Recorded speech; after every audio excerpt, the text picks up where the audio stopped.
I didn't tell her I was leaving. No long message. No final argument. No dramatic goodbye. I just left. Because by the time I realized how much it was hurting me to stay, she had already stopped noticing I was there. So I packed quietly, left the keys on the counter, and walked out of her life without a word. I thought she'd be relieved. I thought she moved on. Honestly, I believed she'd barely flinch. Until one night, months later, I heard a knock on my door. And there she was, standing in the rain, holding her heart in her hands. We were together for 2.5 years. It wasn't perfect, but it was home, at least for me. She was fire and chaos and poetry, and I was the quiet one, the one who waited patiently, held space, made room for all the versions of her she kept trying to figure out. But somewhere along the way, she stopped choosing me. It wasn't obvious at first, just a missed good morning here, a canceled dinner there, less eye contact, more scrolling, and the silence between us grew louder than any argument ever could. I remember the night it clicked for me. We were sitting on the couch. I was talking about my day, something small, something dumb, probably, and she was looking at her phone. She didn't even hear me, didn't pretend to. That's when I realized she had already left the relationship. I was just the one still physically in it. So the next morning I left quietly, without blame, without begging for her to notice me one last time. And I convinced myself that if she ever cared, she'd reach out. But she didn't. Months passed. I moved cities, started over, to everything they say you should do after heartbreak. Gym, therapy, new friends, new routines. And it helped, not all at once, but little by little.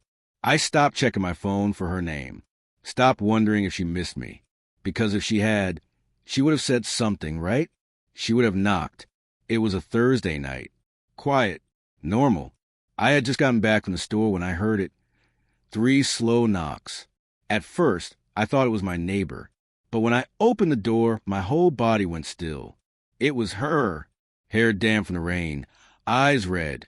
That oversized hoodie she used to wear when she was anxious, still hanging off her like armor. She didn't say anything at first. Neither did I. She just stared at me like she was waiting to wake up. Then finally, she spoke. You didn't say goodbye. I leaned against the door frame, unsure if I wanted to let her in or close the door for good. You stopped saying hello, I said quietly. She looked down, bit her lip like she used to when she was nervous. I know, she whispered, and I'm sorry. I stepped aside, let her in. We sat in silence for a while, just like old times. Except this silence wasn't full of tension. It was full of questions neither of us knew how to ask. Finally, she pulled something from her pocket, a photo of us from the early days, before things got messy, before we got too comfortable and forgot how to hold each other with care. I found this yesterday, she said, and I lost it. She wiped her eyes. You didn't deserve the way I drifted. I didn't even realize how far I'd pulled away until you were gone. And by then I thought it was too late. It was, I said softly. She nodded. I know. I don't expect anything. I just needed you to know it wasn't because I didn't care.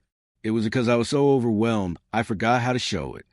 I looked at her, the girl I had once wanted to marry, at the silence between us that had once been so loud, and I felt something I hadn't expected. Peace. Because for the first time, she wasn't pretending. She wasn't defending. She was just honest. Why now? I asked. She shrugged. Because healing taught me to take responsibility, not just for what I did, but for what I didn't do. And the way you left quietly, that haunted me more than any fight would have. I sighed. I didn't want to hurt you. But you did, she whispered. And you had every right to. She reached for the door. I just wanted you to know I never stopped loving you. I just didn't know how to love you right. She started to walk out, but just before she did, she turned back one more time. Thank you, she said, for not yelling, for not lashing out, for leaving with dignity, even when I didn't deserve it. I didn't stop her, didn't follow her. But I'll admit, that night after she left, I stared at that photo for a long time. And for the first time in months, the weight in my chest didn't feel so heavy. To anyone listening, sometimes love doesn't end with fireworks. Sometimes it ends with quiet step out the door. And sometimes the people who let you go too easily will be the ones haunted by the goodbye you never said. If this story touched something in you, drop a comment.